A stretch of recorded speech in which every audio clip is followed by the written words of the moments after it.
Good morning and welcome. This is Sunrise Daily. I'm Ayo Makinde, of course. I'm never alone here. Good morning, Markwe.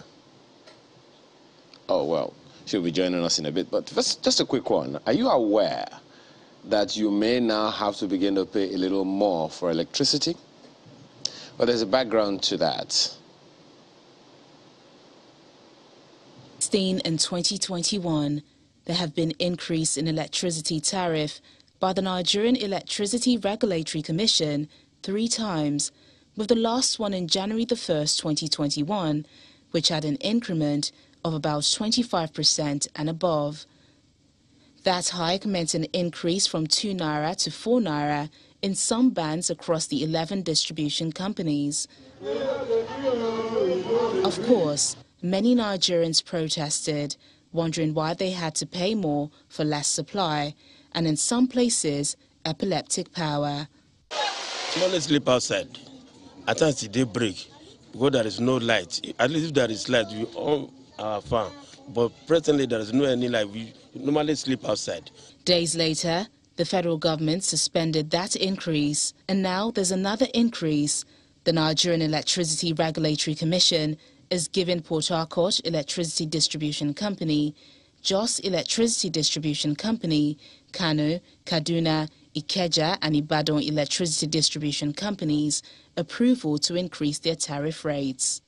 Like the reason given for previous hike, government cites indices like gas price, inflation, exchange rate and performance improvement plans of the discos. By this order, customers who, for instance, paid 56 naira 16 kobo per kilowatt will now pay 59 naira 64 kobo per kilowatt.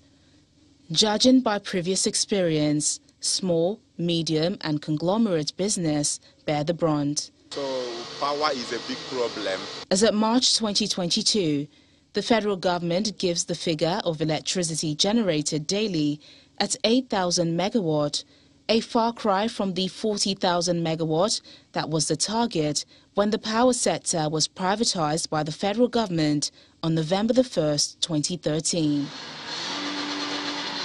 The question on the mind of many Nigerians now is what plan the government has to cushion the impact of this latest increase, or better still, what plans are in place to ensure that Nigerians enjoy what they pay for, especially now that there's increase in virtually every sector, like petrol, housing, transportation and foodstuff. So now that's the new thing. And the reason for the increase given? Gas price, inflation, exchange rate, U.S. inflation rate, and available generation capacity. It was just about a week or two ago that we were having this conversation with some officials in this sector who were talking about the reason that the distribution companies were given for refusing or rejecting supply. The Gencos were saying that discos were refusing, supply. And another understanding came from the same discos saying, no, we are not reducing or rejecting supply that is being given to us. How far that has gone, I guess we'll still need to wait for some people to give us some information about that. But speaking to this increase affecting, which one of them is even yours? Port Harcourt, DC, Jos DC, Kano, Kaduna, Ikeja, Ibadan. 6 distribution companies. Which one of them affects you? I don't know. I don't even know how people are going to handle all of this, especially at a time when we are talking about an economic crunch affecting individuals and small as well as medium businesses. Of course, we know that multinationals, the least they can do also is pass on the cost. I don't know how it's affecting you, but I am most certain that there are going to be reactions to this. It's rained heavily today, perhaps still raining in some areas. There have been power outages, and of course we know the moment there is no, that we have a little bit of rain, we will have power cuts. And that's what many people are going through now. How long that will last? Who knows? Good morning, Markwe. In Ayo, well, I can tell you that the rains are fully here in Abuja. It's what we have been praying for because the weather has been quite inclement in recent times. Well, it all depends now what you term inclement, because some people do not like the rains and they think that that's inclement weather. I love the rains. It's just that every time that the rains come now, they come with a thunderstorm. It's a pretty typical tropical storm, and then the lights go out, and then you might not get it restored for another 2-3 days. So it's unclear whether we should embrace the rains, at least in the dry season, even though it was very hot. We had some electricity here in the Federal Capital Territory. I think that AEDC was prioritized as the Abuja Electricity Distribution Company. I was looking at that story on the tariff increase obtained by a number of distribution companies. AEDC is not included. I also see that the distribution companies in Lagos, that's the Ikeja Distribution Company, and also the Eko Electricity Distribution Company also is not included. So I think there are just about 6 of them that got this permission from this approval from the NERC. And I've looked at the rates. They look pretty minimal. They don't look like they're drastic rates. The reasons given, you know, are also there. But the question is, what have people been paying for? That's precisely the question. How do we ensure that people get value for money? If you go and do a poll, you don't even need to do a poll. If we have been saying for the last how many months that Nigeria has been dealing with collapsed greed, and that is what we have had for many times. I don't know how many times we can count this year, but it's happened pretty or rather frequently in the last 1 year. Then you have to ask, what precisely have we been paying for? Have we been getting value for money? These are the questions. As I speak to you now, I mean, parts where I live, and this is us who are even giving priority. You know, there's been no electricity for 2 days running, 48 hours plus. And the explanation is that the Transmission Company of Nigeria, excuse me, has been trying to service its grid. We heard about 2 days ago that the Minister of Power is beginning to consider decentralizing the electricity grid, which will be the reasonable thing to do, because it doesn't make sense that when one part of the country is down, the whole country is down. That doesn't make any sense. So while we continue to find ways around, while we continue to find solutions to our problem, trying to get around what to do with electricity to ensure that we all have constant electricity, I think that we'll also need to get ready to, to pay for it. The question is, while we're paying, when we pay, how does the NERC ensure that the consumer's right, the customer's rights are protected, and they're not holding the short end of the stick as they're already doing with the distribution companies? Ayo. It's very interesting, the things that we have to deal with. When you say some people are some discos are on the list and some are not on the list, ultimately, it's the responsibility of you watching right now and consuming electricity to check whether you are affected directly or one way or another. But for those who are affected, as Mark said, exactly what are you paying for? And don't forget that we are still struggling with whether or not people have prepaid meters to deal with, to be able to bill and all those things. And then that decentralization, it was just a matter of time. It's something that has to happen. Question of when, and then who are the people that are going to take the lead is also important. Years ago, Lagos tried to take on its own electricity supply system, but was forbidden one way or another by that, maybe the law, the constitution, and what have you. But then, how do we ensure that at least, just as Mark said, one thing affects one area and everyone is affected? I think we can get around that. It's the 20th century now? We'll take a look at the papers right after now.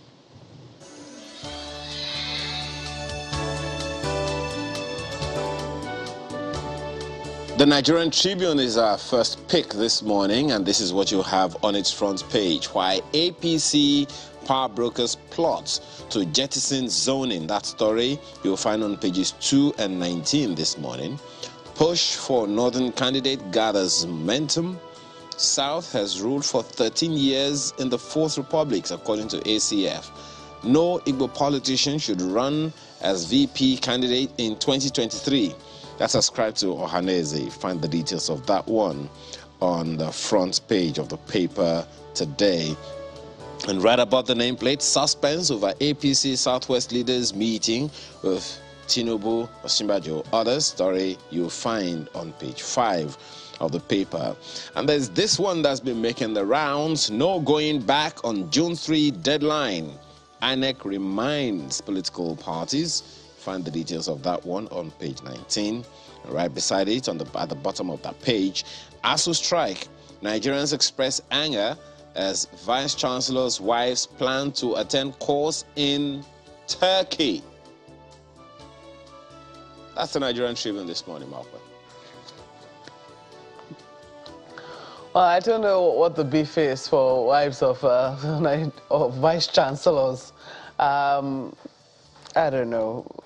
Let me be silent on that one. Look at Vanguard for you and see what they have. No shifting primaries deadline. INEC tells just at the top. PMB commends Umahi over legacy projects, etc., etc. I'll leave you to do the rest yourself. Azu is writing on the back page. Conversation with Azu is there. And we'll leave it there for Leadership Friday. Let's flip to New Telegraph. That story that you took, Malkwe, on drowning is a little disturbing because, I mean, there are things that people can do themselves. No one gets on a boat without that life, what's that thing that they put around the neck? Lifeboat something, or a thing that prevents drowning, whatever it is. I forgot the name right now. Name skips me. So everyone should also take responsibility for themselves. And if the boatman is not going to give you one, don't board the boat. Anyway, the New Telegraph is talking about 2023 presidency.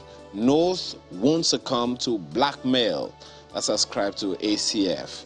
ACF warns, the story is on page 3. It says, Northwest voting population more than Southeast, South-South. Notes agitation must be within ambit of the law. Isn't it about time we stopped this us-them argument and look at the one Nigeria argument that the Constitution posits for us? Because indeed, unless it's been included in the process that is ongoing now, there isn't any geopolitical zone included in the Constitution, just states. Shouldn't we just look at Nigeria as one with 36 states and 774 local governments as opposed to geopolitical zones and all of that? Maybe that'll help us. Well, that's the lead of the story this morning, of the New Telegraph this morning.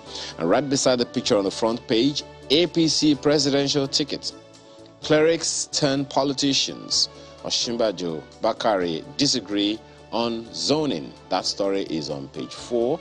And you also have as riders, Amosun joins race, vows to pursue national security, economic development, contest for APC, not quarrel, says Fayemi. What's that all about? And I'll pick up a copy of the New Telegraph this morning to find out the details. INEC to parties, June 3, sacrosanct for primaries. Find the details on the front page. ASU to Buhari, fund education, sign our pact to preserve Nigeria's future. And, it's also interesting that the story you took, Malkwe, on the Vice Chancellors finally saying something, because it's like the first time I'm hearing the voice of the Vice Chancellors who run the universities on this issue, that the funding model we've been running is outdated. So maybe it's about time we began to hear the Council of Vice Chancellors speak one more time. Right above the nameplate, World Bank hails Nigeria's feat in gas flare reduction. About time we converted, wouldn't you say? OPEC raises country's oil quota by 19,000 barrels per day. Good news or not? Check the details on the inside pages. Power, FG approves tariff increase for 6 discos. Right under the picture on the front page, Emobi Ohaneze to FG Release Kanu to douse insecurity in Southeast. Condemns worsening security in the zone. Orders Ndigbo to obtain voter cards. Reiterates call for next president to emerge from Southeast. Obi won't negotiate presidential ambition for VP slots. All of that you'll find on page 5 of the New Telegraph this morning. Well, let's quickly run through Daily Trust for you. And the lead story on the front page, very disturbing. Ansaru, in massive recruitment in Kaduna, distributes Salah gifts. That is in parenthesis, explains mission in leaflets. They are saviors from bandits. That's according to locals. We've reported to relevant authorities. That's from the Kaduna government. Attributed to Kaduna government. You find details on page 5 of the paper. They have a copy of one of the flyers distributed by the Ansaru terrorists, and I'm looking at the title of that from the little house I understand or can read. It says Ba Boko Haram Mukeba Ansaru Ne Sunamu. Something about Ansaru is their name. You might want to flip to page 5 to see this particular story. That's what the Daily Trust is tracking for us this morning. They also see this: federal government telcos head for showdown over tariff hike. Government says no approval for increase as operators insist on upward review. That story is on page 18 of the paper.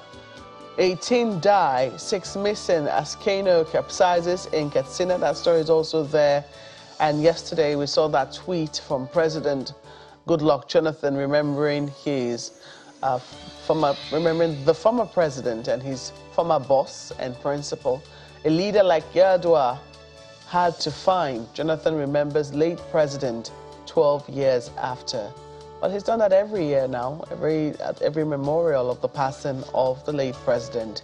He always sends out a tweet in remembrance of the late president. You have a number of other stories on the side of this. Passengers to provide NIN as Abuja Kaduna train service resumes soon. So that story is on page 5, and there certainly will be lots of questions to ask as to what exactly are the guarantees, considering the fact that there are still people in the custody of the terrorists who have taken people hostage from the train incident which happened just a month ago. Well, that story is on page 5 for you. Maybe to be answering some of the questions you might have, but that's what the Daily Trust is tracking for you this morning. Look at the Guardian newspaper.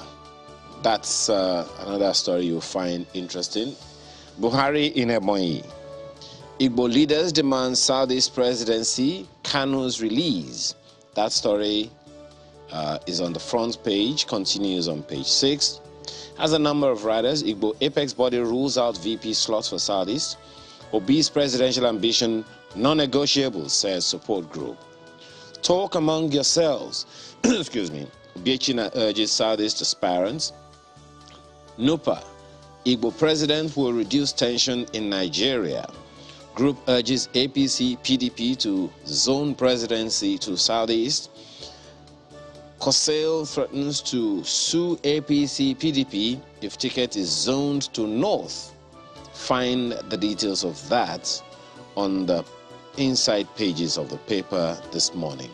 Now, that big story is talking about waking technical education from the doldrums. Pretty much what we need right now, wouldn't you say? And right under the nameplate, why Southern politicians camper for presidential tickets. That story is on page 3. Maybe it'll answer some of your inquiries. On the same page 3, INEC restates June 3 deadline for primaries as Osinbajo, Bakare, Amoson pick nomination forms. That's also there. And on the far right of the front page of the paper, questionable social contract causing insecurity, say ASU and Jega. Find that story on the inside pages of the Guardian newspaper this morning, among several others. And right under the picture, Nigerians pay more for darkness as government hikes electricity tariff.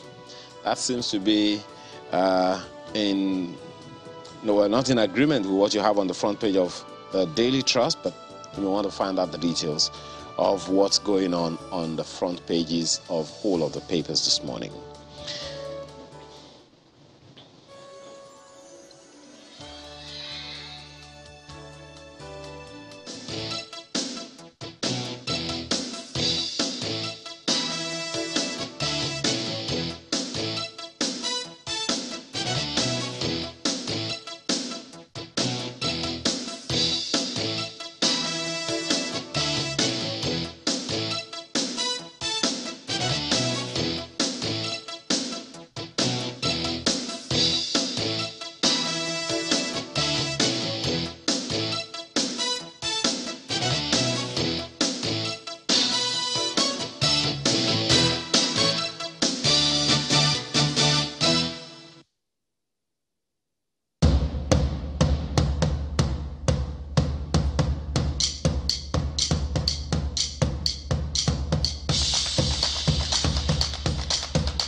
Oh, well, we have been seeing candidates picking up their forms.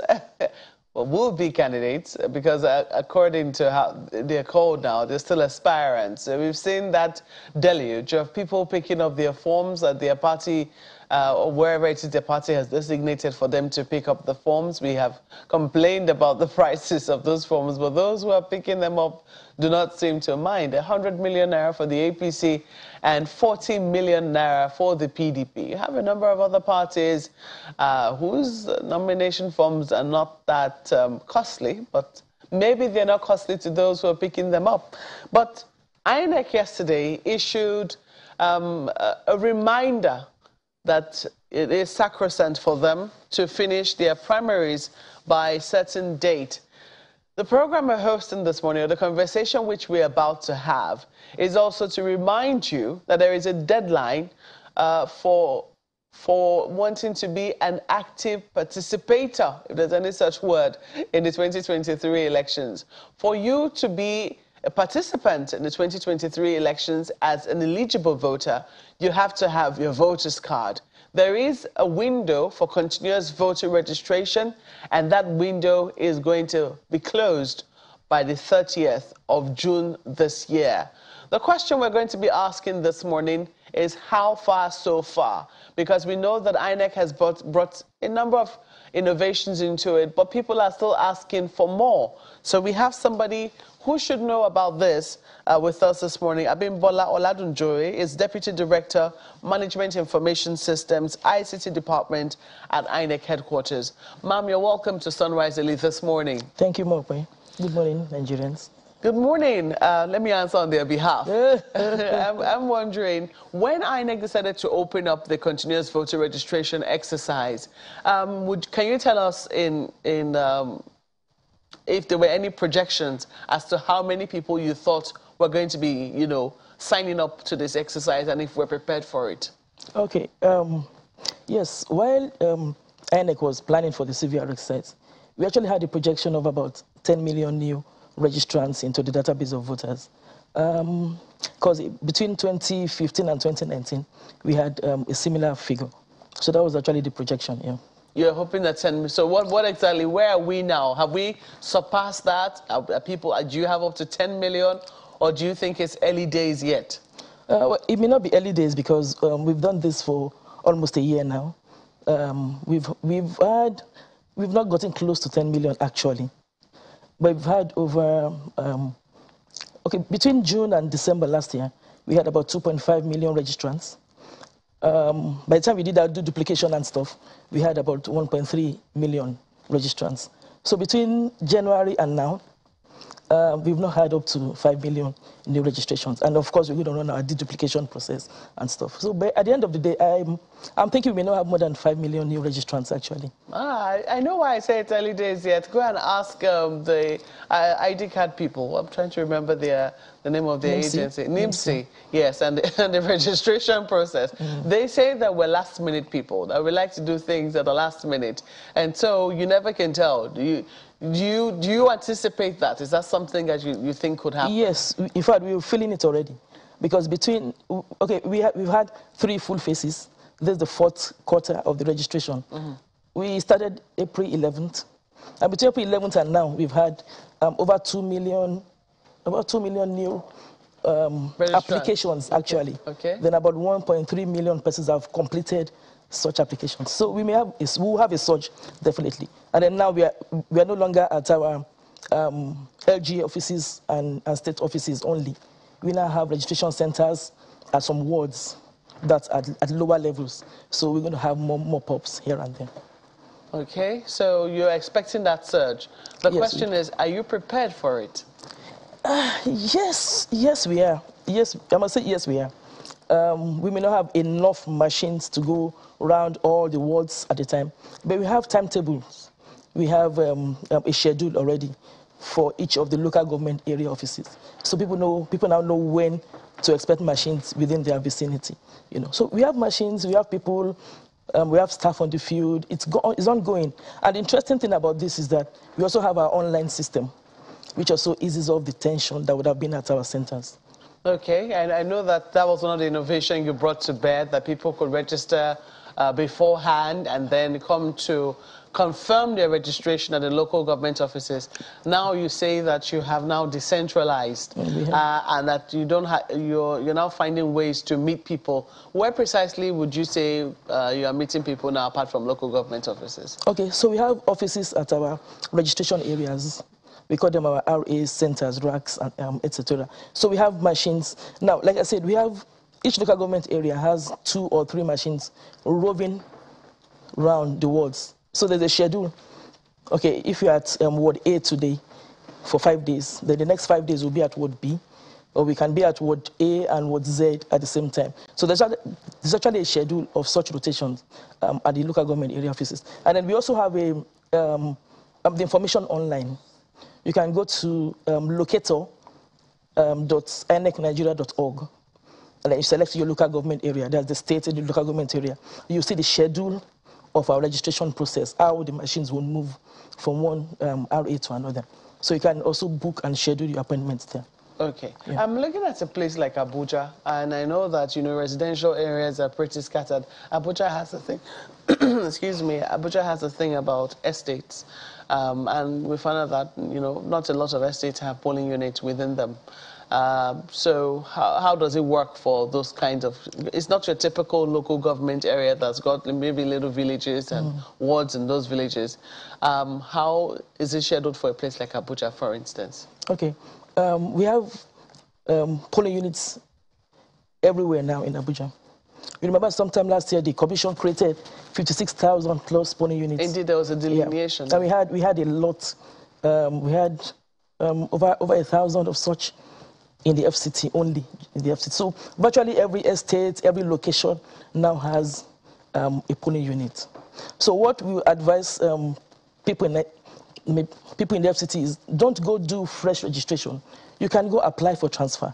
And the good thing is you can do transfer on your phone. You don't need to visit an INEC office to start or finish your transfer process. So you can go to cvr.inecnigeria.org and then click on transfer and move your registration from where you were or where you are presently to a polling unit very close to you. In fact, we have polling units scattered across everywhere in the FCT right now. So people can just do transfer instead of going to think of doing fresh registration. And you can do it yourself. And you can do it yourself, but you do not have to go to any officer to confirm your transfer. No, you don't need to. How do you know that it has gone through? Because it will be a shame for you to wait till how will I put it now, to election day. Election day for you to now find out, oh, it's not there, oh, it didn't quite happen. Exactly. Okay. So the people who have those kinds of fears, what would how can they confirm and be cocksure that indeed the transfer which they did on their phones has gone through? Okay. On the portal, before you apply for transfer, you need to create a profile for yourself. And the profile includes putting your email address and your phone number. So everything that happens on your registration process, you get a notification in your email. A transfer is, when you apply for transfer, there are two processes to it.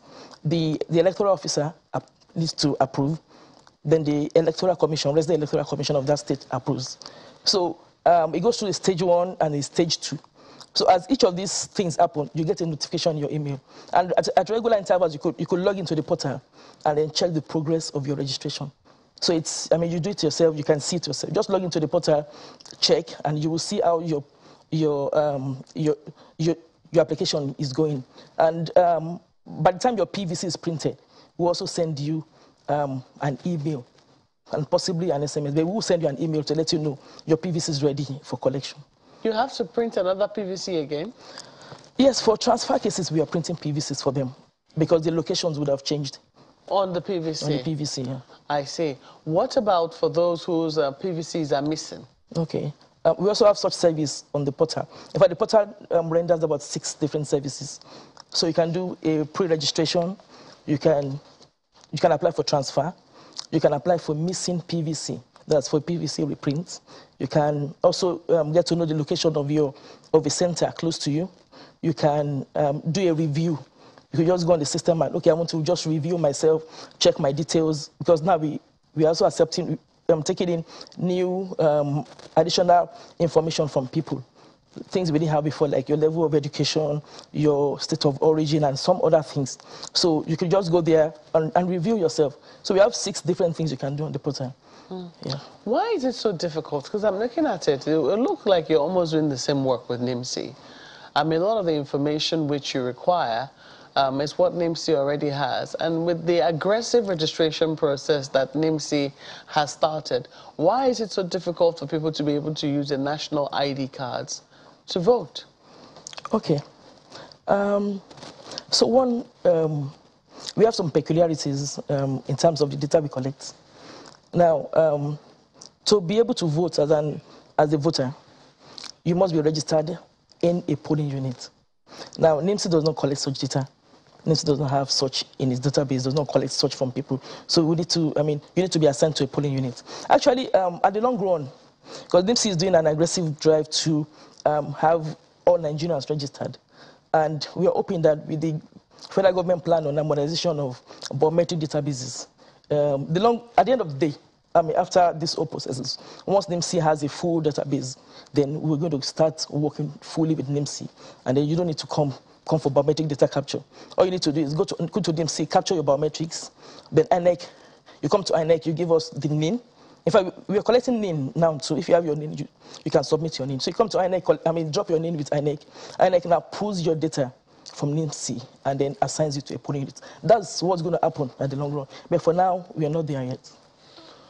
Well, we know that, you know, much as INEC is working, there are people who are monitoring progress in terms of what customer satisfaction has been like and how the process itself is going. Austin Aigbe is a senior program officer at the Center for Democracy and Development. Austin, you're welcome to the program this morning. Good morning. Thank you very much for having me. Good morning. Well, last time you were here, I know that, you know, you were trying to speak for both INEC and also speak for the people, and you had a number of ideas in terms of innovation that you think that INEC could bring on board to make things a little lighter for the people. From where you stand now, how would you say that some of those ideas have been taken on board? How are we doing with voter registration, with the continuous voter registration? Thank you so much. Yesterday, INEC released a couple of infographics that were very, very important. And when I saw them, I was just smiling. There's been a movement. I call it, I even tweeted about it. I said, voter registration made easy. Like she said, apart from new registrants, you don't have to go capture all of the system already have them. So for young folks, old folks who had ever registered before, maybe want to update their registration information, want to change their location, want to even identify their polling unit, you just simply log on to cvro.inecnigeria.org and you get all of the details. So you don't have to go through the process when you are not a first-time registrant. So it reduces the burden at the level, whether at the ward level or at the area where she's talking about where the data machines will be moving from one location to the other. But it is an improvement because more people don't want to spare that time. You know, we're talking about living somewhere far away in Lagos. You don't have the time to leave your offices. But maybe you did that registration some 11 years ago, maybe 2011, like mine, 2011, when I did in my state, and I want to move it. That card is still valid. However, I just need to enter my VIN number. You can even search, even if your card is missing, you can say with your last name. But there's a challenge. The challenge is some people forget the name they use with registration. That's strange.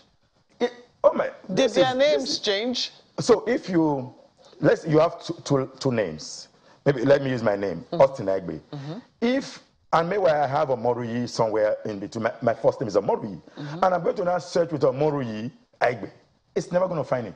But meanwhile, when I did registration, maybe I did Austin Aigbe. So because you cannot find it, if you go to INEC office, they'll try to find it, and if they can't find it, you are likely going to register again. And when you register again, at some point when they are validating the data, it may be taken off. So people need to be need that level of conscientization. That's the question when people continue to ask, why will INEC remove about 1 million plus, thereabout, that were removed from the list? How? People didn't have the knowledge that if you ever registered and you lost your PVC or you forgot to register, there are folks who also forgot they registered. They did it sometime not to vote. Some persons went to register because of identification, maybe banking information, maybe they want to go somewhere. So they just needed that PVC. Where's your ID card? So the best ID card to show is an INEC ID because it's a national ID and it's allowable. So people went for that. They didn't go for, so they forgot they voted. Or with the movement in Nigeria due to a number of reasons, insecurity and otherwise, you are not going to be looking for your PVC to save when you have to save your life first. So people lost their PVCs, so they may not remember. Or for someone, you know, I have a challenge sometimes when I see a name like Muhammad. There's Muhammad with an A, there's Muhammad with an E, there's Muhammad with a U at the end, Muhammadu. So when you don't know the name you use, if you use A-M-E-H-A-M-E-D, and you are not going to find it as M-E, that E and A difference, you won't trace it. So when you don't trace it, you are going to be capacitated to say, I didn't register, because Nigerians will always say, because they needed a new ID card, they needed to get registered, they are going to quickly say, no, I never registered. Huh? And when you go through the data, you are unlikely to find it if you search it. But with the app to clean up the system, it will pull it up by other information, by other biometrics. And if that pull up, it will be taken out. Meanwhile, the one that will be taken out may be the new one, and the old one is missing. The person on election day, or before election, doesn't have a PVC. He continues to complain that INEC is not registered. INEC is dead. There's need for more consultation. There's need for more information. But there's a lot of work to be done. You know, when you talk about, you ask about why INEC is not synchronizing with NIMS. The law empowers INEC to have a register of voters. That law needs to change. If the law is still there that INEC must have a register of voters, it therefore means that it must collect its own data. Must it? You have to change it that there has to be that synchronization of law to say INEC should rely or take data from. If that doesn't happen, someone will go to court tomorrow. We know this country. People are always looking for technicality to have issue with the election process. All you need to do is just to go to court and say INEC did not update its register.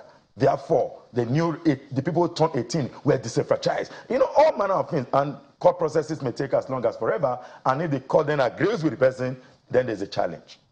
So we need to have that law of parliament to synchronize all of the information in this country. There's also BVN, there is NIMS, there is INEC. In fact, I had many of them. Well, a lot of what you're talking about, I mean, I'm thinking about the kinds of people that we are. Yes, we also have our peculiar challenges, but when you talk about, you know, people might forget the name they used.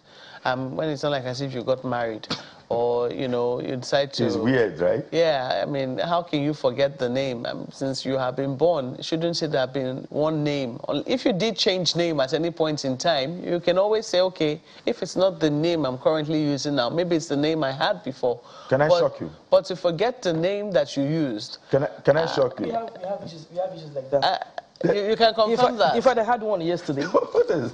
I had one yesterday. And the complaint came to me that this person did a registration earlier, checked his registration with his PVC. I mean, checked online, he didn't find his name.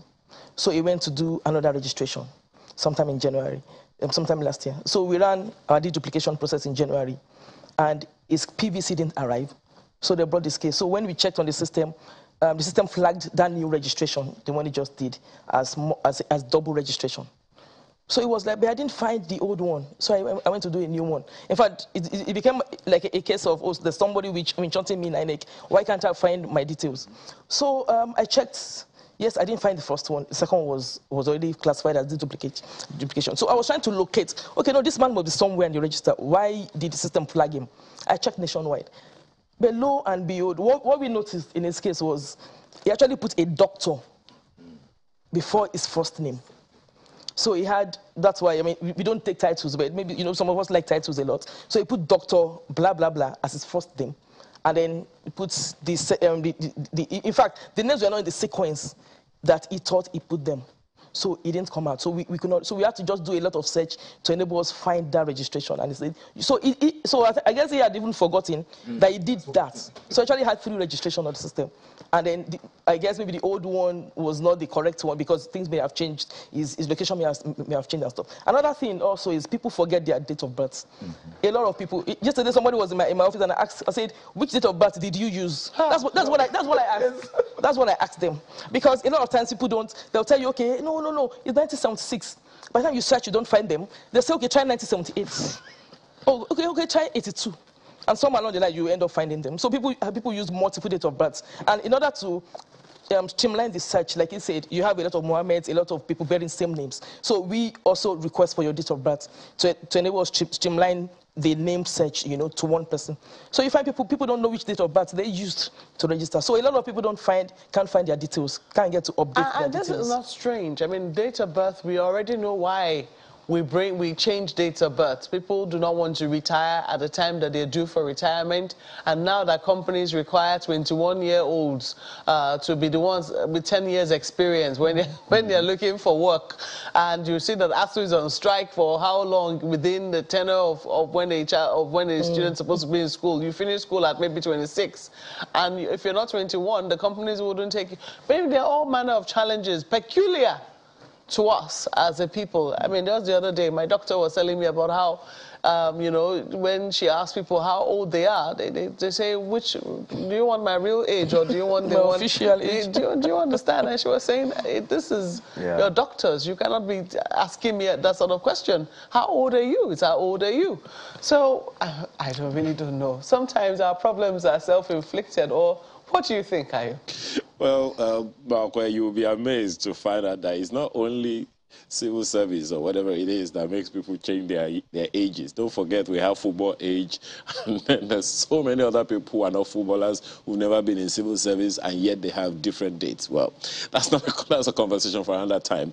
But let me direct my question to Mr. Olatunji. You know, I was just thinking as that shock hit Mokwe, you know, about people changing their names, changing their dates, and not having just one. Is there a way, maybe such as we have with the Corporate Affairs Commission, that people could do a name search to be sure whether or not they have registered? I don't know if that is something that could help. And you may also, I don't know, but speak to that first, because I'd like to follow up on something you said earlier. So we actually have a portal, voters.inecnigeria.org. And on that portal, you can search using your last name, your first name, your date of birth.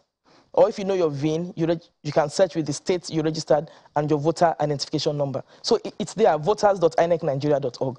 And we update it regularly. We do that at regular intervals. So yes, you can. Well, this is cvr.inecnigeria.org. I guess we'll find that other one later. But there's something you said about how INEC, the other information that INEC requires now for people to register, and that is the NIN.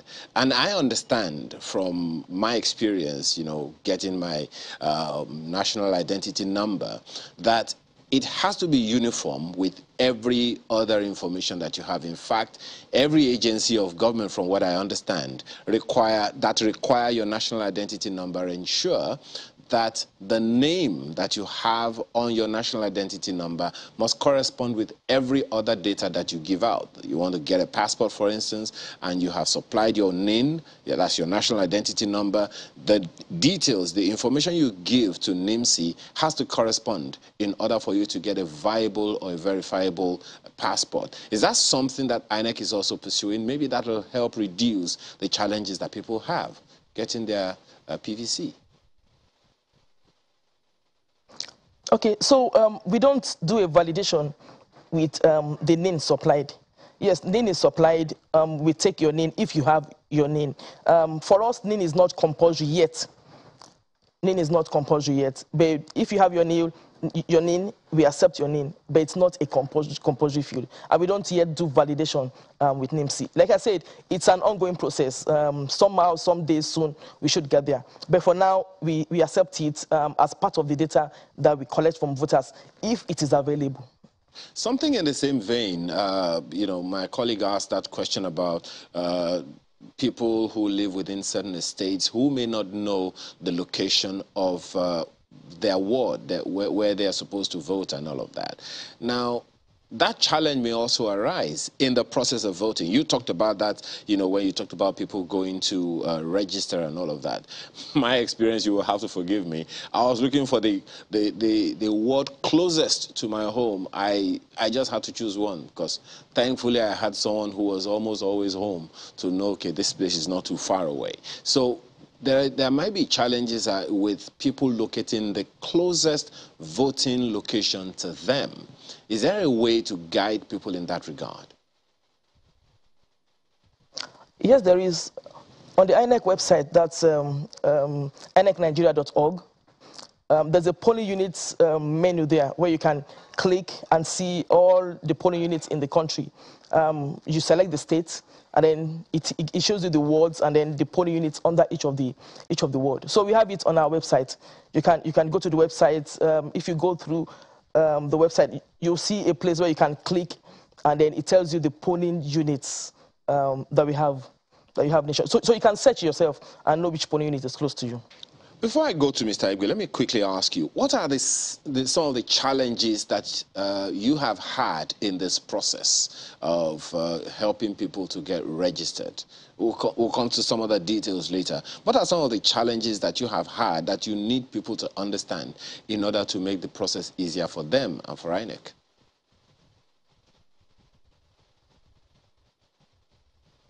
That's for you, ma'am. I thought it was for you. No, it's for you, Mr. Oladunje. Oh, okay. Sorry. Oh, sorry. I thought it was for you. Can you just come again, please? I said, sorry. What are some of the challenges that you have had in the process of this continuous voter registration that people have brought up, that people have had, that INEC has had, and that people need to understand from INEC's perspective to make the whole process easier for everyone? Okay. One of the main challenges we've been having is this issue of people not knowing their previous registration so they can do an update. Now, aside that, the other thing is this issue of multiple registration.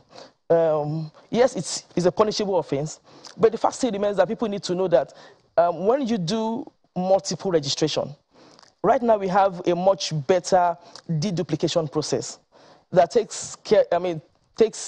makes use of the face and the fingerprints. So if you, by any chance, fall off by fingerprints, we would catch you by your face. So this has been a major challenge. We had to remove about 1.2 million registrants from the 2.5 million registrations that we had within 6 months. That's huge. We've never had it like that before. But because Nigerians, some people don't know that they don't need to re-register. They just need to apply for transfer. If you're already registered, you don't need to do a re-registration. I mean, if you want to change your name, you don't need to do a re-registration. You just go apply for voter updates. You update yourself, and then INEC approves it, and you get a new permanent voter card. So basically, I think a lot of people don't know how to go about the process, and some people just don't know what to do. Maybe some people also do it maliciously. I don't want to really go into that because we've seen a lot of malicious registration taking place on our system. Yeah. I would love to ask Mr. Aigbe the next question, who has just been introduced, but we need to take a break in a little bit. And when we return, I'd like to pose some questions to you about whether you feel that voters are well apprised of the challenges that they have to contend with choosing the next set of leaders come 2023. We'll take that on when we return from this break. Please stay with us.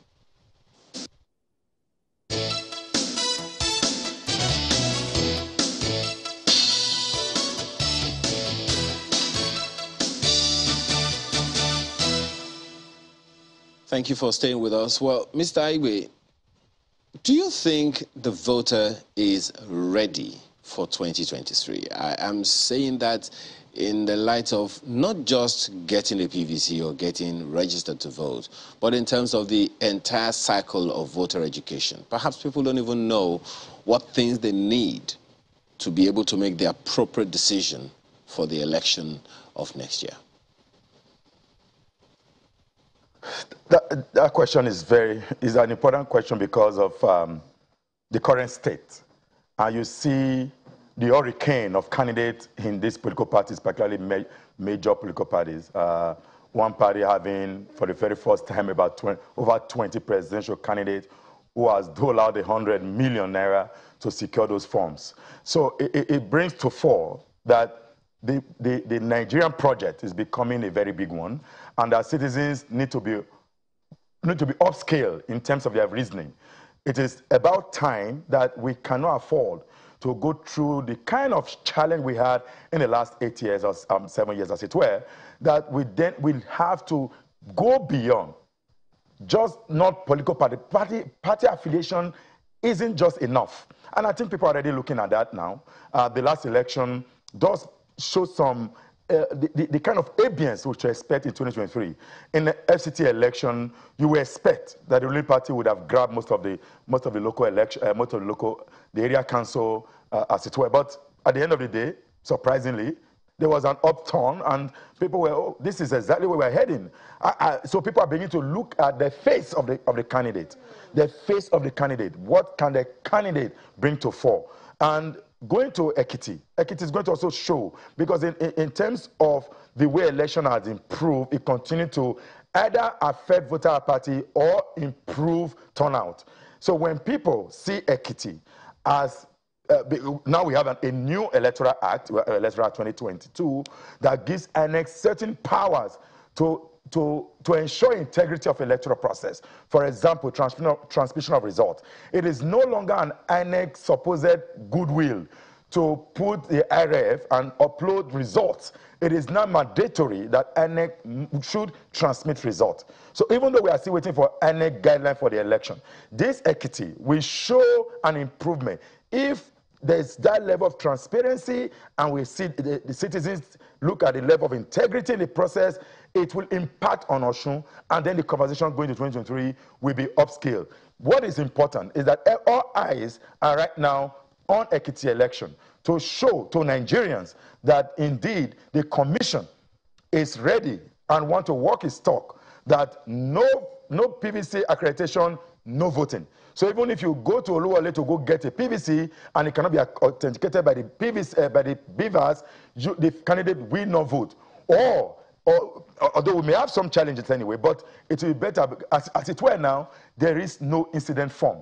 So the process is beginning to improve, and citizens need to see that improvement and then work on improvement, and then it will have greater impact in 2023 elections. Well, but that is one thing. That's one leg of the conversation. Another leg of the conversation is engaging the people that we are going to elect, engaging the people that maybe checking out the CVs of the people that we're going to give jobs to come 2023. INEC has released information out, I think it was last week or thereabout, where the INEC chairman was making it known that the elections will be conducted in 1,491 constituencies, 1 presidential constituency, 109 senatorial districts, 360 federal constituencies, 28 governorship elections, 993 state constituencies, and all of that. And we're going to have 176,846 polling units in 8,809 wards all across the local governments of the country. So those are the people, the number of people that Nigerians are employing come next year. How do we validate their CVs?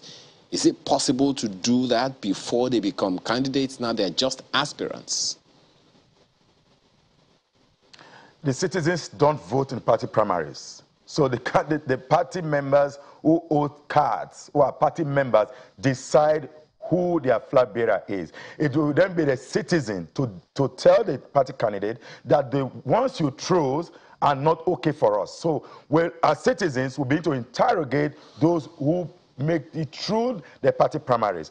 We know that even if you amplify those narrative of this candidate is good for this party, it doesn't give the candidate a vote. You have to be a party member to decide to go to the depending on the political party. There are those who are doing consensus. So if you use consensus, for example, you know there's one political party now who has there's an addendum to the nomination form where you have to sign that you are withdrawing from the race. So you have to say before a neutral public that you're withdrawing from the race, even though that I haven't validated that, maybe it's fake or real, but there are conversations ongoing because I haven't bought the form, so I don't know if it's real. But the form is already trending. There are people who are filling those nomination forms are also filling that withdrawal forms. So when they go for consensus, the citizens will not be in that room where the consensus candidate will be agreed on. By the time the few agree on a consensus candidate, it will be left for the citizen in February of 2023 to say that your consensus candidate is either good or not good for us, because there are 18 political parties. Well, there are also, expectations that people already have. Let me give you an instance, and I don't know if you think it is something that Nigerians should make a yardstick for voting for especially the state houses of assembly. You know, of course, that the constitutional review process is ongoing, and the National Assembly has already sent the bills to the houses of assembly for concurrence in order for some of those recommendations to become part of the constitution and the law of the land. One of those critical issues is the local government autonomy conversation that we've been having for some time. We need 2/3. 24 states have to agree that local governments have to have administrative and financial autonomy. In engaging the houses of assembly candidates or aspirants, do you think it's a good thing to make it a yardstick for the voter to tell the people that they are going to recruit, make this part of the things that you do, or we don't vote for you or return you to the house next year? See, Nigeria is a weird state where we don't even have to have trouble with local government authority, because the law provides that the local government is a true third tier of Nigerian federalism, which means even the Odoji report of 1976, all of the presidential committee report, that led all of the presidential admin report has given local government that true federalism. However, because of the gap in the systemic arrangement of our country, we become so central that everything relies on the federal government, including the sharing of the national cake. Ideally, it ought to be bottom-up perspective arrangement, which the Constitution, the grand norm, has actually embedded on, but we are not there. If any of the national, I'm just going to be practical now, if any member of the House of Assembly go against the governors of their state, they will not even secure the ticket. So they will rely first on the governors of their state, but as citizens, I agree that we need to put pressure, and that sensitization must start now, that if you don't pass these provisions in law, just like the women did by shutting the National Assembly for close to 3 weeks, we need to begin to shut down the State House of Assembly to quickly pass those provisions of the Constitution. Any attempt for us to miss this opportunity, it dies a natural death. So I agree that citizens must be to look at what is in those provisions, how does it impact on us, and I like the example you gave, the local government authority.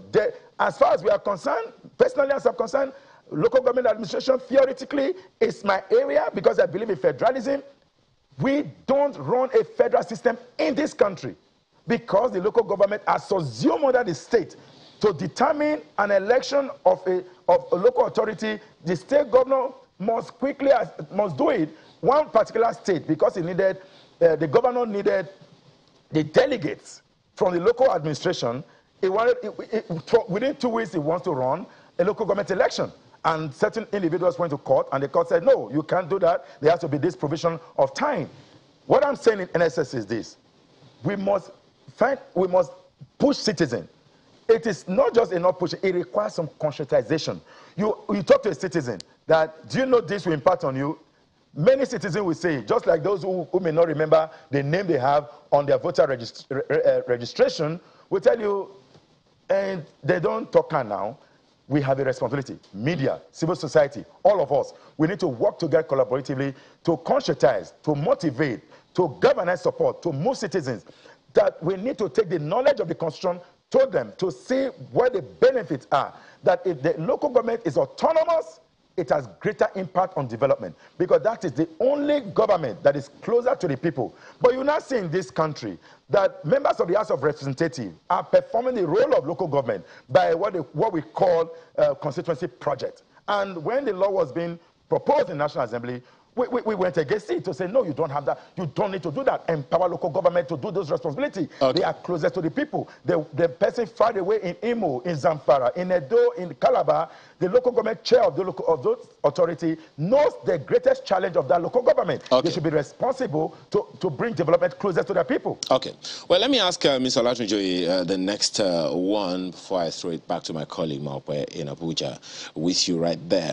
Of course, we've seen the update, the continuous voter registration update of week 4, of quarter 4, week 3, as at 7 a.m. Monday, 2nd May, where we have 2,688,246 males, and okay, that's the one you have for fresh people. That's the one for the demographics.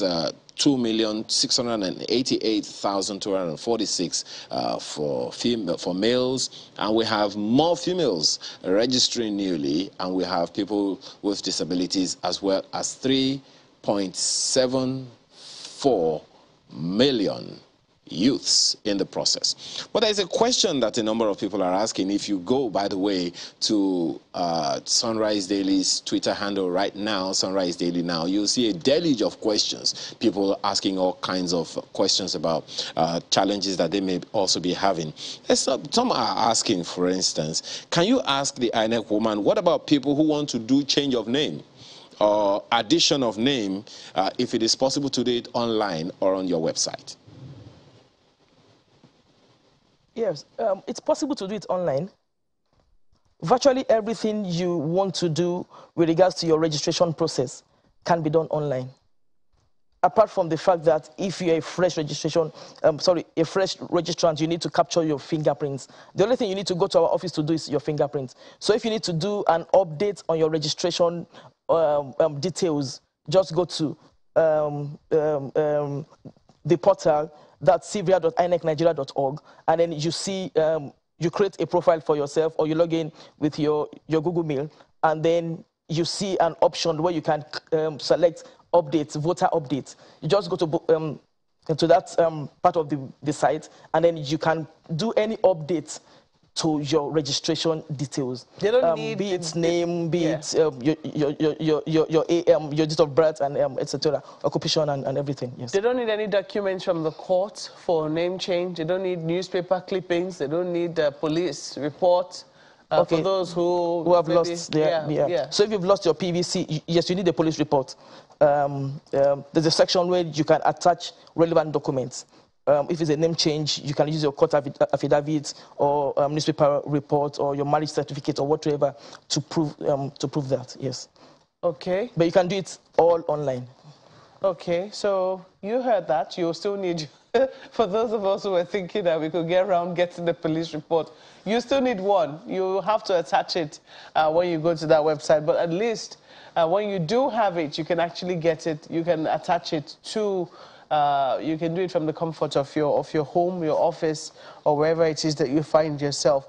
You also have a number of people complaining about where they have done their registration and how they're yet to receive their voter registration card. This one says, this is from Area Warrior, says, I have done my transfer from Koshofe to Akute since last year. Up till now, no response from INEC. Okay, so if it's an online process that the person did, the person should just go back to the portal, log in, and she will see the progress of the registration process, that's of the transfer process. Cards for transfers for June to December last year are currently being printed. Aside Ekiti and Oshu, which we are done, and they are already distributing PVCs over there. So for transfer PVCs, they are currently being printed. I think by the end of this week or next, we should be done, and then the PVCs will go to the states, to different locations. But for those who registered freshly between June last year and December, the PVCs are already at all the state offices. I guess some of them are moving them right now to the local government offices. Can you tell us how you're facing the challenge of INEC offices being burnt in some instances, and then there's also the threat of people who are unable to register owing to security reasons. I mean, we saw in an instance where an officer who was registering people went about his legitimate duties, was gruesomely murdered. I don't know how that is affecting, challenging the registration going on in those kinds of areas. Okay, well, unfortunately, we have such challenges going on right now. That was the initial challenge that the Commission had that made us start with our state offices and the local government area offices. But now we've devolved to the local wards, and then we're having challenges. So for states that we have main security challenges like this, our offices at the wards have been shut down. In fact, in some places, some local government area offices are not functioning, unfortunately, because the lives of our people are actually much more important than we can't say to spare, to risk people's lives. So for places where we have security challenges, our offices are right now not functioning. they are shut down. Do you have an idea of But the good thing... Can you list those places? Well, I know Imo, we have challenges in Imo. And then, of course, some places where we also have challenges are in the northeast. I don't have them off on particular places, but I know we do have some challenges in some of these places. But the good thing is, if there are challenges at the local government area offices they are shut down, you could go to our state offices and carry out your processes. Yeah.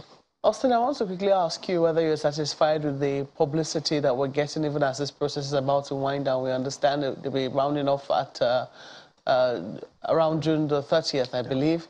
Shouldn't we be seeing a little more aggressive promoting of this continuous voter registration even as it's about to wind down? That's where the challenge, again, talking about us Nigerians, we have a strategy of always delaying till the last minute. And then when INEC was to begin the CVR, we had a conversation. It was, INEC, usually we engage stakeholders. We're like, by June of next year, which is now this year, people will still not be ready. What do we do? So we began that advocacy since then, pushing people. The online, if you remember, it started online. People then moved to state, then gradually to local authority, and then now to the world, just to be able to mobilize particularly young people. But we can see the data now that there are more young people registering, 3 million plus as of 2nd of May. That's huge, but we still need more. More young people, more people have turned 18 between 2019 and date.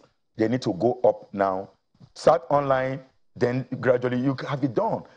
People will just wait. I don't have all the time. There is never any time that's available. You got to create the time.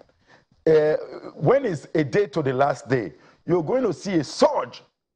And it's not just for registration. Even on election day, poll ends at 2:30. You will see people who are closer around the polling unit showing up around 2 p.m. There won't be, the queue will not be so much in the morning. About the time it's going to end, you see the surge. Nigerians we need to try to change this orientation. The earlier you go, people are just sitting down, doing nothing now because nobody's coming. Take advantage of this idleness and quickly go register. It is the best time. And I want to give INEC the burden of publicity. The political parties, they are the greatest beneficiary of these PVCs, of voters getting registered. Media, civil society organization, we all have our duty. We are doing ours. Media, I'm sure you're doing yours. This, what you're doing now, is very huge. INEC continue to pull out a lot of social media ad and all that. But it's still not enough. We need to maybe just go to people's houses and say, are you registered? Say, no, yeah, come. Oh, yeah, go this way. That's something that some CSOs are already doing. They go to communities, engage with them, register them online in those communities, go meet with INEC official. One of them called me and I said, it's easy.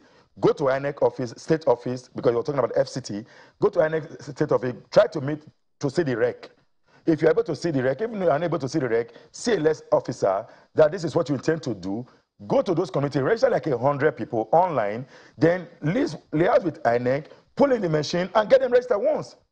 So we can continue to do that rather than just assuming that people will leave their homes. There need to be some incentives. And people are not just motivated. They need to be that motivation, particularly with... Incentives, what do you mean? Incentive like going to them.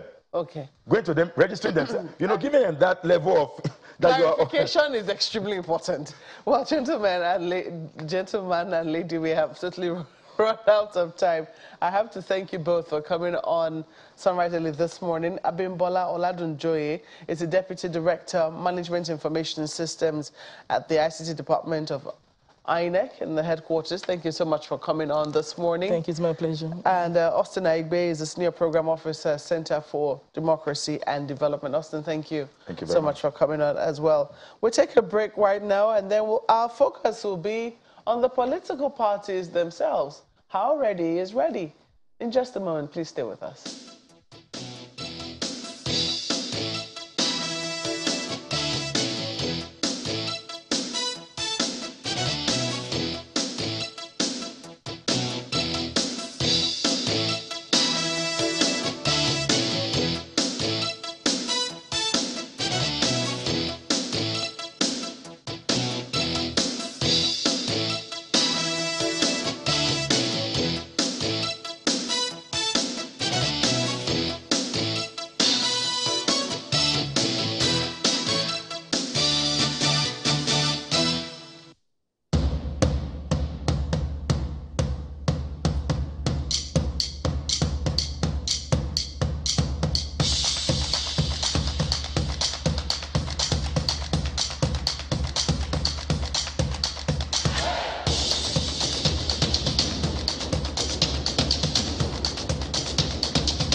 And so it happens that we have over 3 million youths who are now confirmed registered.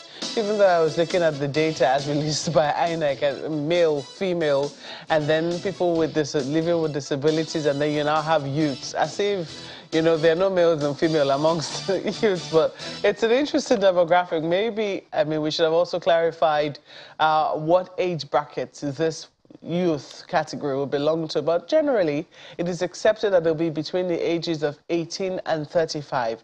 And we know that in recent times we had an amendment to our constitution which provided for the not too young, which accommodated the not too young to run act, where, you know, the ages were brought down for the different elective offices, ensuring that more people, more young people are included in the elective process. But then there have been questions as to whether they have not been disenfranchised or excluded by the outrageous cost of forms, nomination forms, which political parties, especially the two major political parties, are now asking for.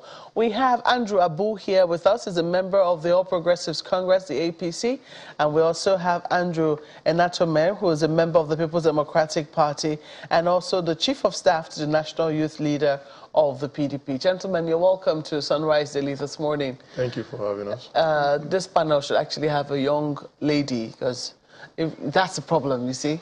Where we have youths, it's just a general cover, and then you find out that very soon when we look at that demographic, it will be youth, male youths. It will not include women. But thank you both of you for coming on Sunrise Daily this morning. I'm sure you must be asking yourselves, and maybe also asking amongst your friends and your colleagues, how young people are going to fare in this election. First, have you seen a lot of interest among young people in terms of seeking elective office? Let me start with you, Andrew. Oh, okay. Incidentally, his name is also Andrew. Andrew yes. meets Andrew. Indeed. So, yeah, it's nice to be here.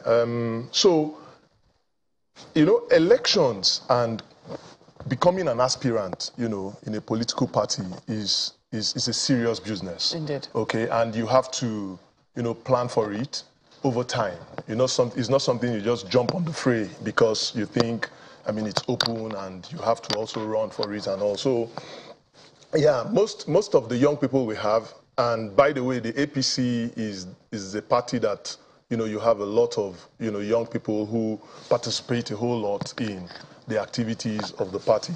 And quite a number of, you know, young people that I know have, you know, indicated interest in this coming 2023 election, from the State Assembly to the reps, and even in the Senate, in some cases, then even governorship and all.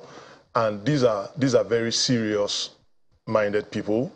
And of course, talking about the high price of forms, especially in the APC, because I think the APC currently has the highest price on forms for, you know, all elective positions in the party. I think part of that is to also weed out mediocres, because we have a lot of those kind of people in the party. And the young people that I know are coming out for one position or the other are serious about it, and they are ready, you know, to buy their forms and, you know, join, you know, the whole activities regarding 2023.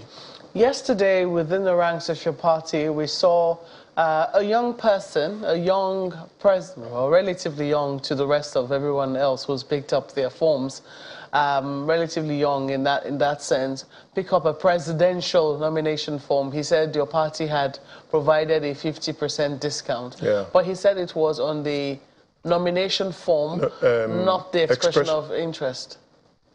Perhaps we should play him, because we have that particular report. Maybe when our producers find that particular report, they might draw it to our attention, bring it to our attention.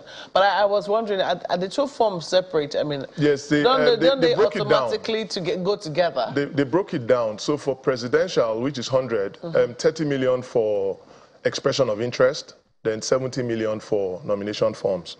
Okay, for Guba, I think expression of interest is 20, then nominations 30. So they broke it down. So you only get a 50% on nomination, on the nomination, yeah. So the expression of interest is static. So for women, the expression of interest is what they pay for, and nomination forms is free for women and people with disability. Okay. So so what that will mean is if a young person below the age of 40 downwards is picking forms, for presidential, he'll be paying 50 million for it. Okay, so... Is it 50 million now? Because 50% of 70 million, isn't that like 35 million? Okay, so you're paying roughly 65 million naira for the forms. I think, let me not say what I am not sure of, but I think the 50% should be the wholesome amount. No, he was very clear on what it was, what it was specifically meant for. He said it was not for the expression of interest form. It was for the nomination form, and you've already clarified that it was broken down. Yes. If that is the case, if you're only getting a 50% discount on the nomination form and not the expression of interest, and the expression of interest is 30 million, it means that you're going to be paying at least 35 million naira. So that's put together 65 million naira. Well, the truth is, becoming a president of Nigeria is not a child's play, and it's a serious business. Okay, and this is not to say if you don't have money you shouldn't be in politics, but the business of being a president of this country is serious, and you must at every point in time be ready for that position. Okay, so what it means is that for every step of the way you should be ready, and that is why for a lot of times where we meet young people coming to solicit for funds, to buy their forms and everything, in as much as you want to help, it still just gives you that feeling like, come on, if you're not ready for this, why are you throwing your heart in it? So we cannot, those are the realities. We cannot run away from it. At least you should be able to sort out yourself to a reasonable percentage before you start asking for that assistance. At least get the ticket of the party first before you now start asking for a certain assistance financially, because of course we know that electorates, you don't go to them without anything. Okay, there must be something you are giving to them before speaking to them to vote for you. Okay, let me come to you, Andrew of the PDP. What the feel has been like in your party. I know that one of the things that your party has been proud of is the position of its national youth leader and the person who's currently occupying. I find it a little strange, though, that he has a chief of staff, but hey, I mean, different strokes for different folks.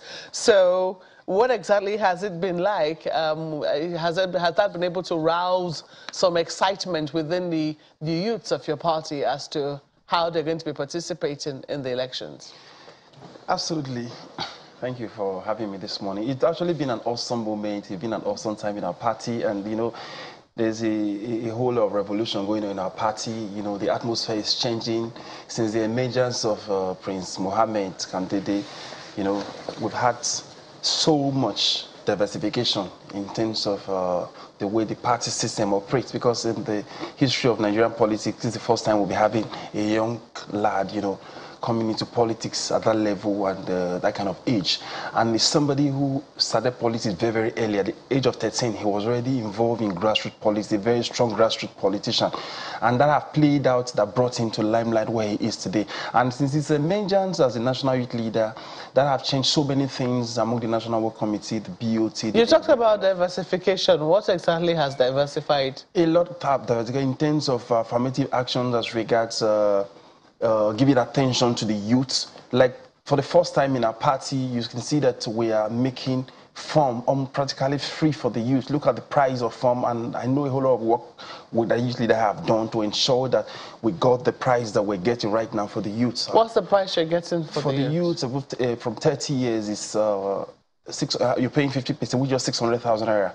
So with 600,000 naira, you can become a National Assembly House of Assembly. But what we're doing right now, the advocacy from the youth wing that our national youth is championing, is to ensure that we take it from down to up. Because the challenges that we're facing in this part of the world, everybody just want to be a president, everybody want to be a governor. But the truth remains, we forgot the role of party politics.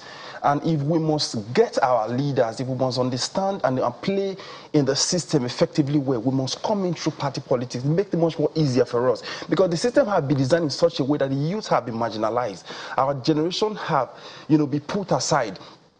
And we've come to understand that the best strategy we can penetrate through leadership position in this government or in this present dispensation is to come in through party politics. So how do you do that? You encourage young people to go in for councillorship position, to go into ward leader position, local government leader position. By the time you grab leadership from the grassroots, from the ward level, gradually, take an example of this demography. If at the ward level, we're doing party politics at the ward level, and everybody that are ESCO there, they are below the age of 30. They'll be able to influence things at the local government level. I'm talking about party politics. Same thing if at the local government level, leaders at the local government level, they are, let's say, 35 down to 25. You will influence it at the senatorial level. Same thing goes to the state level. Now, by the time you begin to influence things from the party politics angle, you can make changes on who governs you as a councillor and say, if the people at my ward, what ESCOs I have, they are between 25 and 35. They can determine, because they are delegates, they can determine who becomes their local government chairman.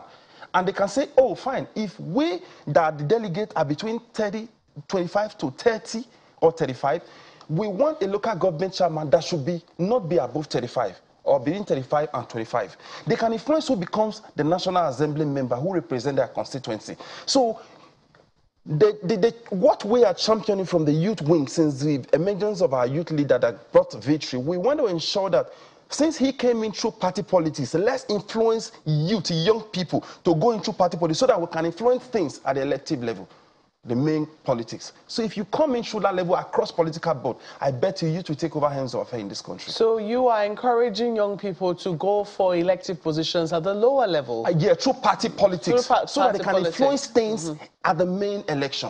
It will help them very well. So that's on the one hand, while we're talking about elective positions, and that's extremely important because people will be asking whether or not, I mean, after all the agitation for the Not Too Young to Run Act, was it just for the sake of it, or did young people really mean it? Now that we have the act, what exactly are they doing with it? There'll be questions in that regard. But then there's also the question of more and more young people getting involved in politics. Getting interested in the process, not just staying online and talking about and whining, but actually actively going out to get their voter registration cards.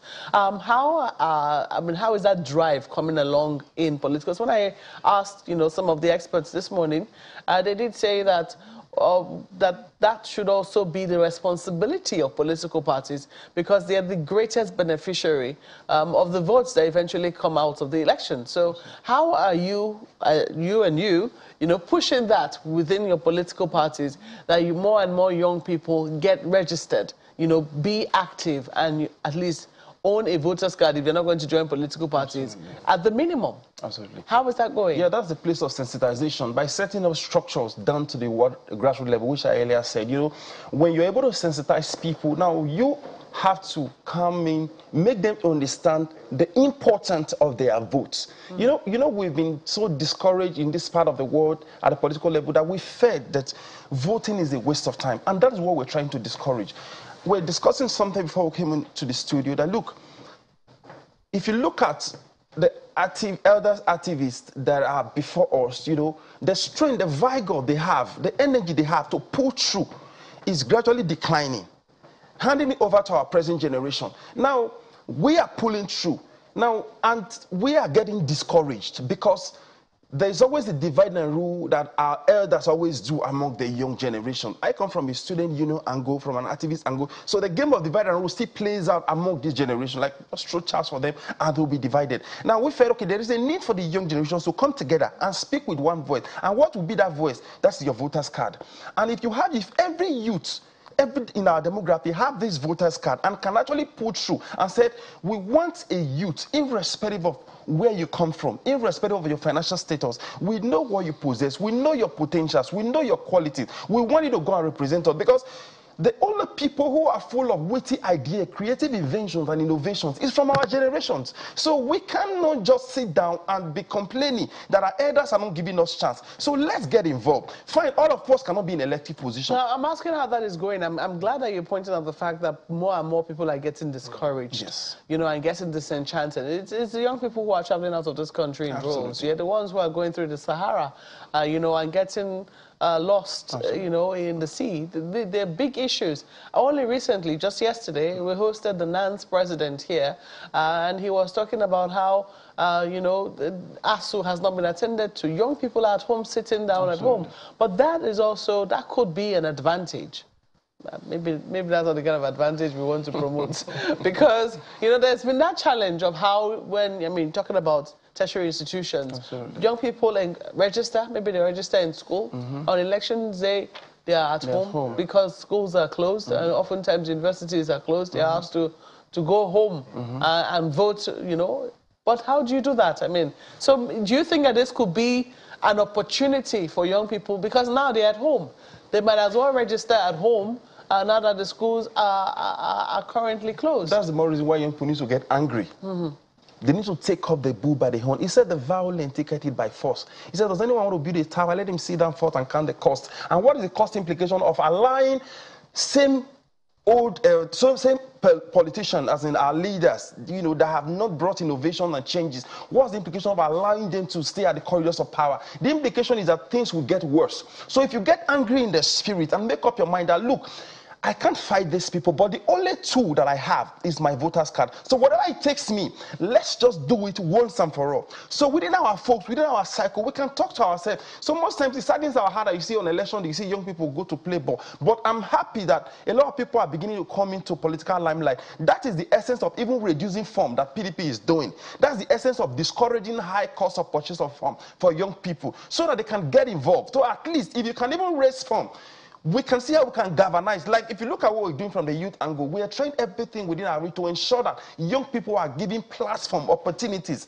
down to what level, local government level, state level, so that they can influence things. By the time we begin to grab them from the ward down to state level, things will be influenced at the national. A time will come, we'll sit down and say, now we've occupied from the world level down to National Assembly. Now we want to sit down and make a decision across party line that young guys, as it stands right now, 50% of people from the from the councillorship down to House of Rep, we are below the age of 40.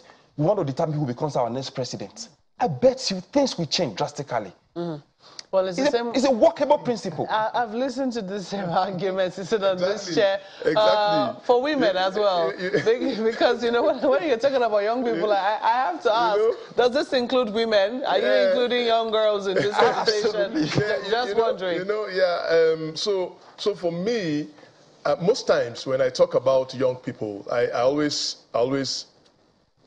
very categorical that being a young person or a youth is not a sense of entitlement. Absolutely. Okay, you must work for whatever you want to become. Okay, so and I hate it when people see young people or women like weaklings or people that cannot fend for themselves. I mean, we've got very strong, brilliant women. We've got very strong, brilliant men, young men and women. Okay, in our society. And we can get things done, okay? All we just need to do is better strategy. You were asking about what the political parties are doing to get their members or get members of the public registered, you know, in the continual voter registration process. Now, unfortunately, we have a reasonable chunk of people who are not internet savvy.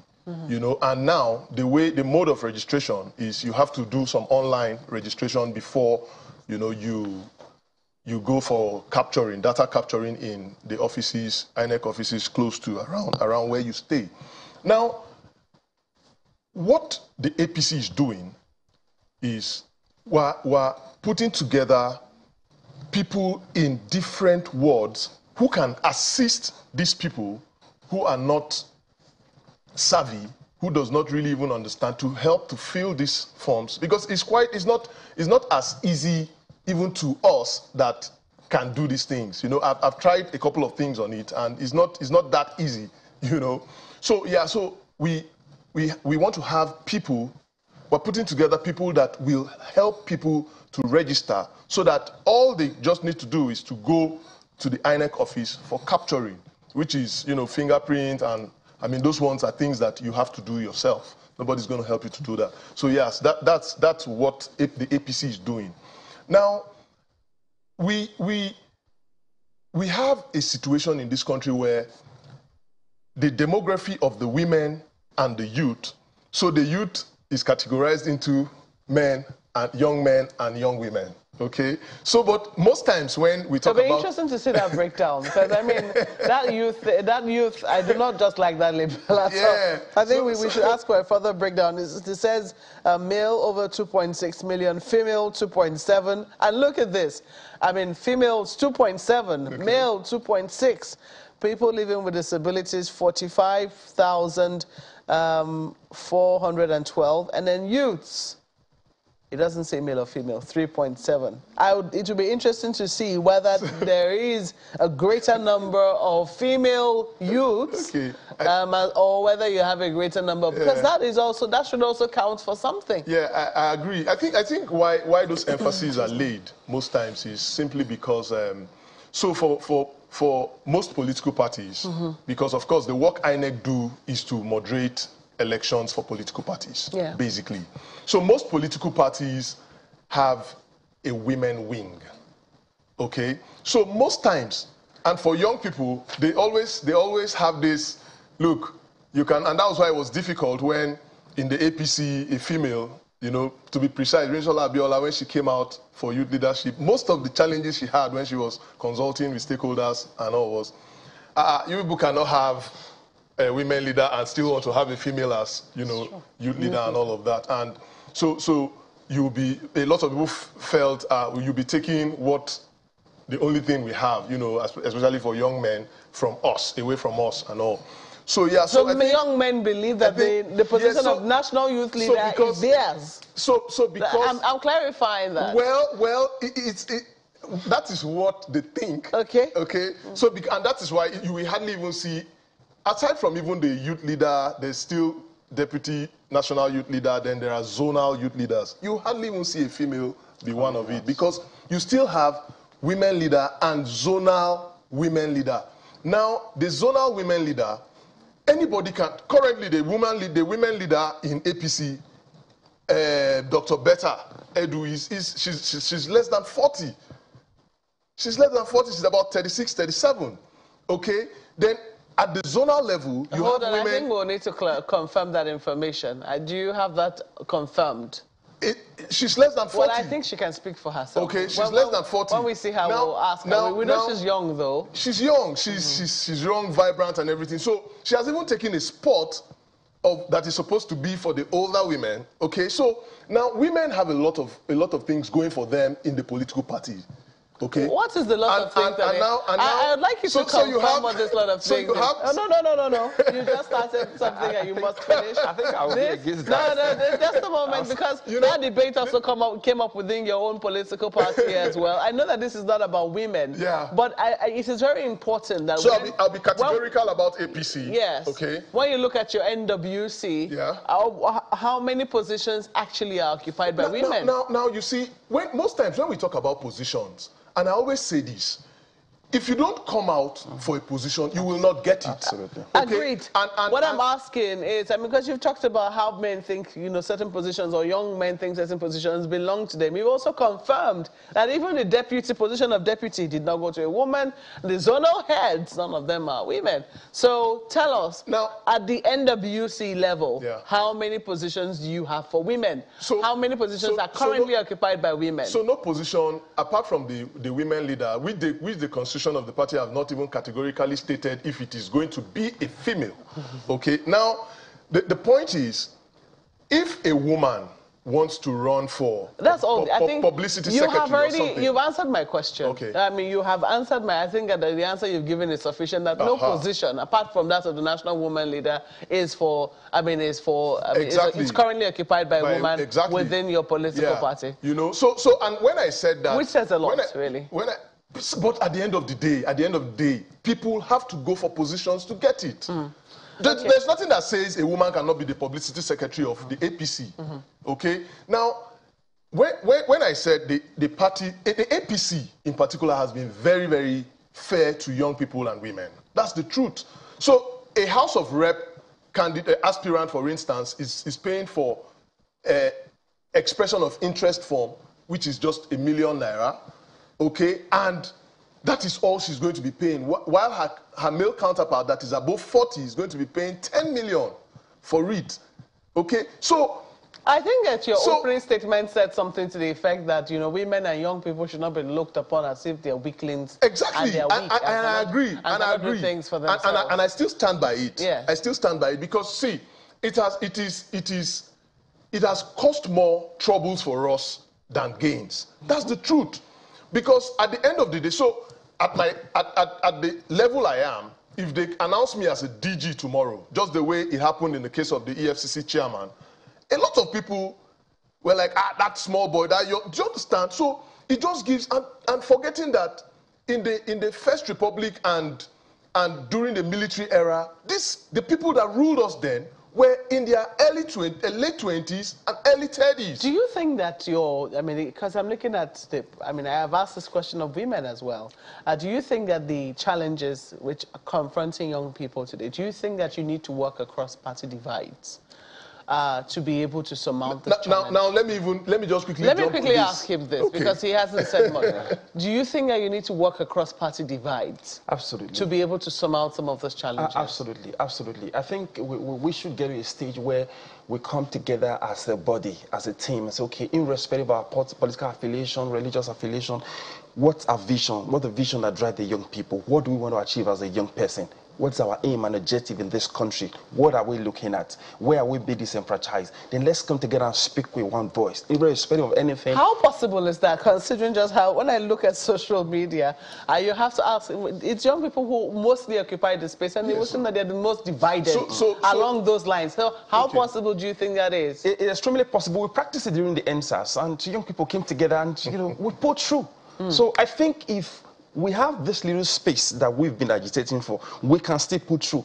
Even okay, take a look at the women, just make a little comment as regards the women. If you look at PDP right now, we have affirmative action for the women's wing and ensure that at least all position 35% is given to women. We encourage women, like our forms are free for women. In PDP, just only expression of interest, they're just taking, they're not paying for them. So the 40 million women are not paying for it in PDP. So as many women as possible can come and contest. We will even support them to campaign. Okay, Andrew of the APC, what's your response to that? So unfortunately, I lost, what you're going to say. Yeah, what I was going to say. But do you think it is possible for you to Yes, okay, good. So, so thanks for bringing me back on my thoughts. Now, it is very possible. I had some back-end conversation with him, and I was telling him, I said, look, we're coming up with a workable plan to have a synergy where the two major political parties will come together and have, especially the young people, and have a rally in this country. Absolutely. Okay, because what affects us in the APC affects them in the PDP. Absolutely. That's the truth, and if we don't come to that reality, we will never, ever solve the problems of where we think or feel we are shortchanged. Absolutely. So we must make a loud statement before 2023. And I'm telling you that we are going to have a rally where you will see PDP, APC wearing their T-shirts and standing on the same podium and speaking in one voice. Absolutely. I look forward to that sort of rally. We're going to make Do a you? change. I'm just wondering. Well, we have come to the end of this conversation because we're totally out of time. I didn't want it to end. Thank you, gentlemen, for coming on this morning. Hopefully, I know that my producer has taken note, and I know that she will be finding how to include a young woman in the conversation going forward. But thank you so much for coming. We've been speaking with Andrew Abu, who's a member of the APC, and Andrew Enatome, I hope I'm not murdering your surname, who's a member of the People's Democratic Party. Interestingly, they're both, Andrews. And he's also the Chief of Staff to the National Youth Leader of the PDP. Gentlemen, once again, thank you for coming on this morning.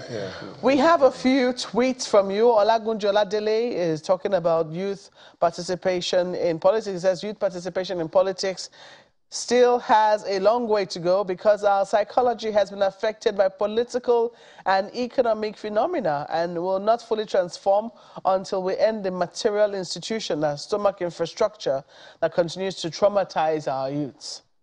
Pastor Law Alpha Cross says a lot of energy and resources are required to sensitize Nigerians and get them squarely involved ahead of the polls, more so now, as the youth do not believe the sincerity of ambition of some political office aspirants, no thanks to the state of the economy.